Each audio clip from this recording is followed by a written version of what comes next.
Hello viewers, Super GT here, and yeah, here we go on Forza Motorsport 7, pretty much the only good hopper left. Yeah, Forza Endurance GT. In fact, this is pretty much the only one I actually bother going on these days, and it's, to be fair, quite a good hopper. I do quite enjoy this one. We're going to give it a go. Sonoma in the BMW Z4. Starting towards the back of the pack. Now, the issues in this game are extensive, well documented and well known, and much parodied, and I think we're going to experience some here today. In fact, I haven't been getting many of the issues that many people get, like disconnecting and all the crashing and the lobby stuff.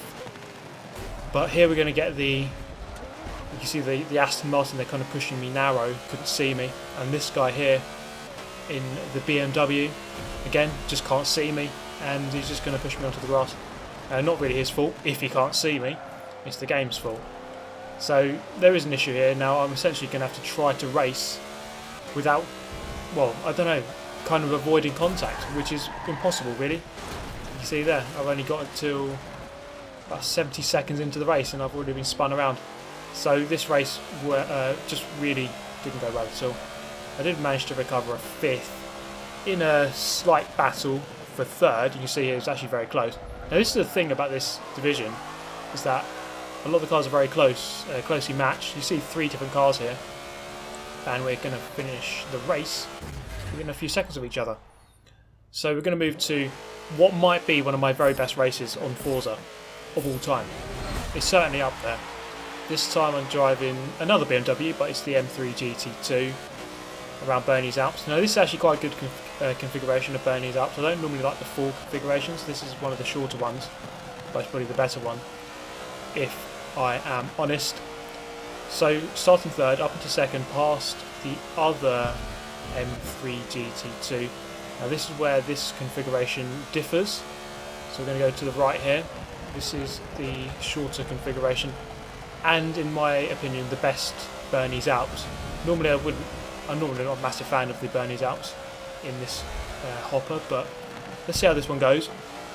So you can see it's very close. Lots of proximity arrows flying about behind me, and we have Rigi out in the lead in the Lamborghini. I'll just run a little bit wide on the exit. So you see quite a close pack in attendance behind as we run up the hill around the last couple of corners. It's one of those tracks which has a very defining feature. All the corners are very similar. In fact, in the fact that they're very long corners, and that's quite crucial around this track. And I've just cut off the Aston Martin as he goes for a move on the exit. So it's good to see here 4 different cars in the top. 3 different cars in the top 4. And look at the inside of Lucky Sod as Rigi in the lead gets a little sideways, and the Aston Martin's going to look around my outside now. So this section here, well, he could have gone side by side. I was going to give him the space, but he just backs out completely. So settling back into formation. So the 4 of us here, or maybe more if I look behind, all kind of running line astern. I suppose in the early stage of the race you don't really want to start battling too much, it's not really necessary. You can kind of pull away as a group.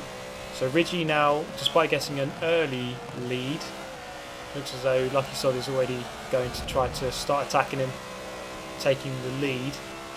So just a brief look behind, the Aston Martin isn't too far away as we round out the end of lap number 2. So a fast, fearsome right-hander here, which can just about be taken flat in this exact car and tune if I get it right.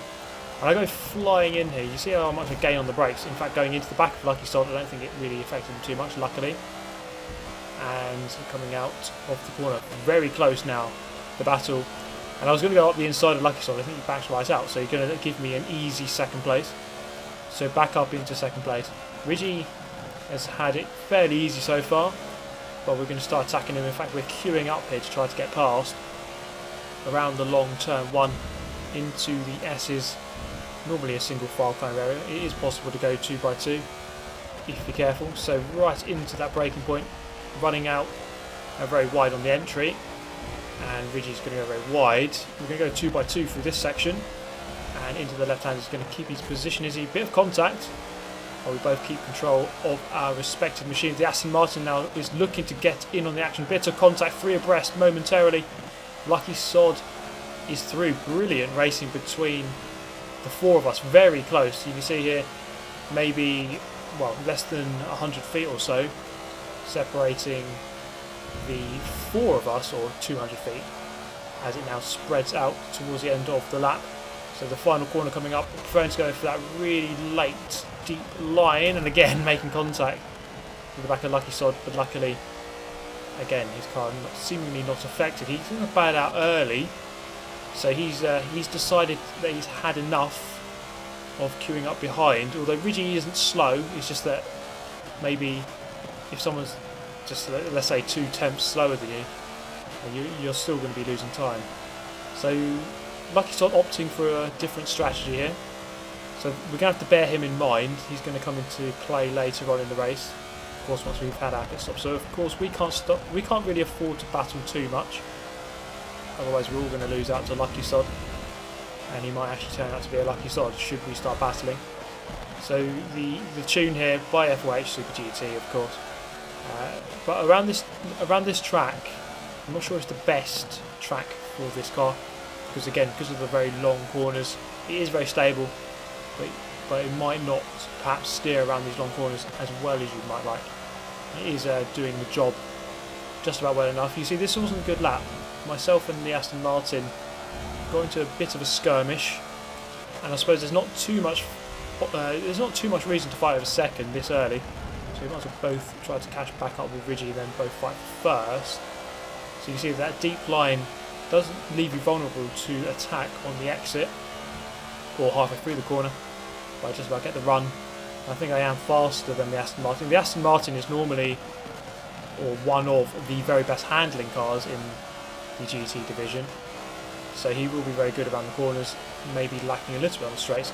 Ridgey there having a big mistake through turn 1. He's done it a couple of times, so there is perhaps a weakness of that Lamborghini, the Huracan. It's a bit slidey through that first corner, perhaps a bit more than we'd like. A bit of a tap from behind. Again, there's been contact in this race, but it's all well intentioned. No malicious punting going on, which is good to see. And this is the good thing in this GT kind of racing. Yes, you're going to get contact sometimes, but as long as it's fair and reasonable, and you're not doing it deliberately, then it's all good really. So still a very close race.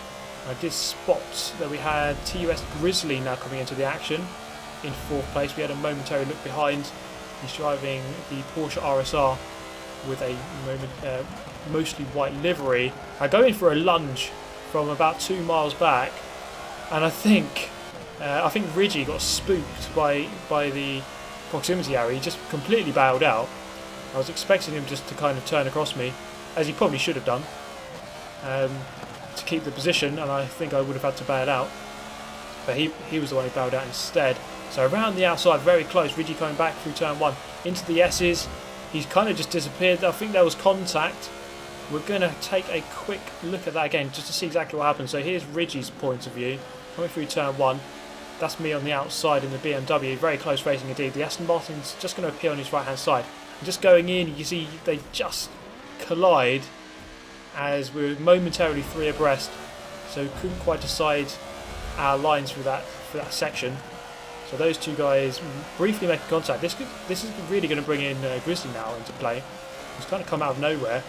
I suppose when you start fighting too much, you are going to bring in faster people from behind, and I go way too fast into the barrier on the exit of that corner. He may have followed me because he's not very quick up the hill into the last few corners, but Grizzly and I now a good maybe 200 feet ahead of the Belgian in the Aston, and of course Ridgey, who's now in 3rd. So we've got a bit of a gap, but that poor run out of the last lap wasn't in any way going to help me. And we also have to consider ACR Lucky Sod, who took his pit stop very early. Presumably he's on his own now, lapping, although the risk you take by pitting early is that you come out in traffic. So he might have come out and faced some slow opposition who are genuinely fighting for position, and you might have got caught up with that. You never know, you never quite know. You can check the map, but it's always hard to tell exactly who is who. So now it might be slightly defensive. We'll have to really decide how to play out our tactics in this race, because it's quite hard when you split the strategy. When someone's going into the pits, do you focus on beating that person, or do you just focus on beating the people who you're directly with? Because if we start working together, we could all beat Lucky Sod. If we all start fighting, then we'll all probably lose out. But then again, it's always good to have a fight and a battle, and I think this one is a very good one overall. Into the second to last corner, maximising the curb, maybe a hint of a lift, but maximising the track width, making him think twice about going in for a move into this last corner, going very wide. You can see perhaps a little bit too wide.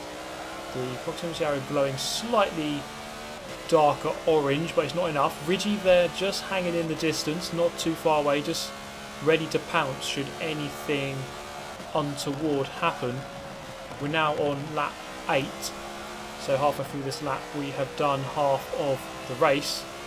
So the race, of course, in the endurance division, lasting anything between about 18 minutes to about 35 at the longest. I think the Watkins Glen race can last about 32-35 minutes. It obviously depends how quick you are. But this one I think is going to be roughly 20 minutes in total time. So on the defensive, I think here, going in slightly narrow, parking it on the apex, a couple of little bumps in the rear end to try to prod me to kind of continue a bit faster. So this this battle was a two-way, but now it's resumed back to a four-way battle. So the Aston Martin and Ridgy and the Lamborghini have kind of got themselves back on terms with us at the front of the pack. So it's now a four-way battle for the lead of the race. Five-way if you conclude the guys who have pit stopped already. There may be some other people ready to join in the fight too. So you've got a nice train forming behind, and again lots of different cars on offer here. So we've got two M3 GT2s, and we have the Porsche RSR, the Lamborghini Huracan, and of course the Aston Martin DBR9. So it's good to see different cars, and I think this division is very well matched on merit. There's lots of different cars that can win a race on merit. There are some cars which of course are a little bit quicker, but on the whole most of the cars are very good, very well balanced. A little bit early into that corner, and you can see this is going to put me off here. When you have these sequence of corners, lots of consecutive corners, they're going to go narrow this time. I'm going to keep them right at bay behind. They must be getting rather frustrated as they go very defensive, but all good, fair defensive moves, just sticking to one side, and the guys behind respecting that too. They're not really forcing me wide or pushing me at all, so it's really good to see. Lap 9 now, so 6 more remaining at the turn of the lap here, which is coming up in just a moment around this corner. So taking a nice and narrow line this time, which prevents the guy behind the Aston Martin from sticking his nose up the inside halfway through. I just get on the throttle a little bit too early, so I've surrendered the lead down into second. So you just never know which car it is that's going to come through should you make a mistake. It could have been Ridgy, it could have been the Aston, it could have been the Porsche. This time it's going to be the Aston Martin. So the thing here, you really don't want this guy to start pulling away. At least when you're in front you can kind of control the pace. Even if someone's a bit quicker, you can keep them behind and dictate your pace onto them. So this Aston Martin now is going to look to try to pull away. Of course I'm now stuck in limbo really, because you have to make a decision. Do I start defending my position again, or do I start attacking and try to get back on terms with first? The best decision of course is to try to attack, but you never know what's going to happen behind. Typically when I'm in the middle in the sandwich, if someone's going to start fighting me from behind, I don't really resist it too much, because you don't want to lose too much time over the leaders.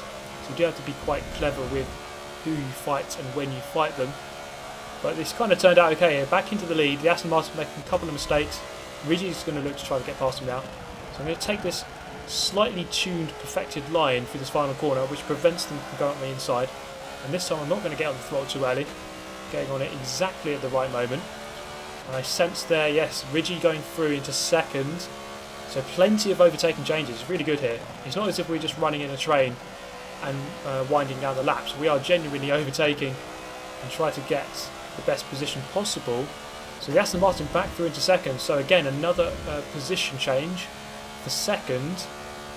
I think I've controlled the race here for most of it. The Aston Martin looking for a lunge, perhaps a bit of desperation creeping in. I don't think it was anything too sinister. So looking around the outside of the Porsche, it's not going to happen there. He's going to go cleanly through into first. So the Porsche was, I think, fourth at the beginning of the lap. He's now gone through into first place.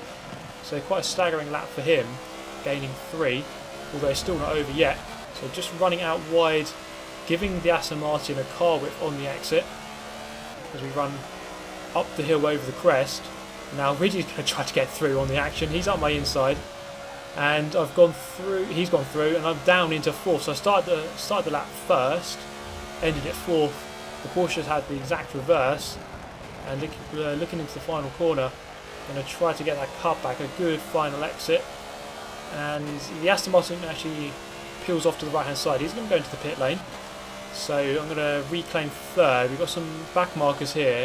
In fact, we have TUS Corsair behind, who's a lap down, but on terms with us in terms of pace.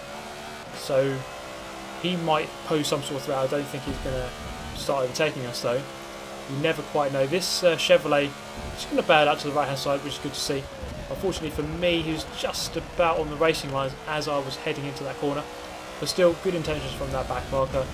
Mostly getting out of the way. I suppose it's hard to be exactly perfect. The Porsche making a brief mistake through the twisty S-bend, and now Ridgey's going to look to go around the outside, although Grizzly just runs him out. Is he going to run him out wide on the exit? No, he doesn't. Gives him plenty of space.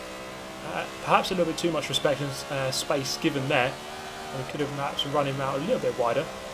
It's coming through here. The Porsche just going to settle in for second place. Ridgey now taking the lead, so he's had an up and down race, starting in the lead, going down to fourth temporarily, but now back into first place. Coming through the final corner, Porsche makes a bit of a mistake, and now I'm into the back of him. So I think last second he made that mistake, perhaps decided to go into the pit lane last second, and unfortunately it's resulted in a collision between us, and I couldn't quite react in time. It's quite a dodgy pit lane entry.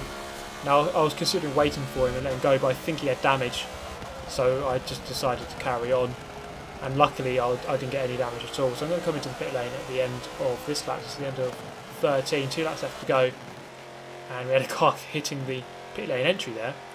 On the exit, you can see as a result of that crash, really unfortunate crash, because this race was really hotting up to be a really intense one at the end. There could have been as much as 5 drivers battling for first at the end of a 20-minute race, which is really incredible. And it's just unfortunate that my lack of reaction there perhaps just caused that accident. Although we could also argue it's just a racing incident. I couldn't react in time, and it's just the way that pit lane entry is. It's just quite an awkward one, where cars do have to brake very last minute, and they're on the racing line when they do it. So it's just one of those things, really, I guess.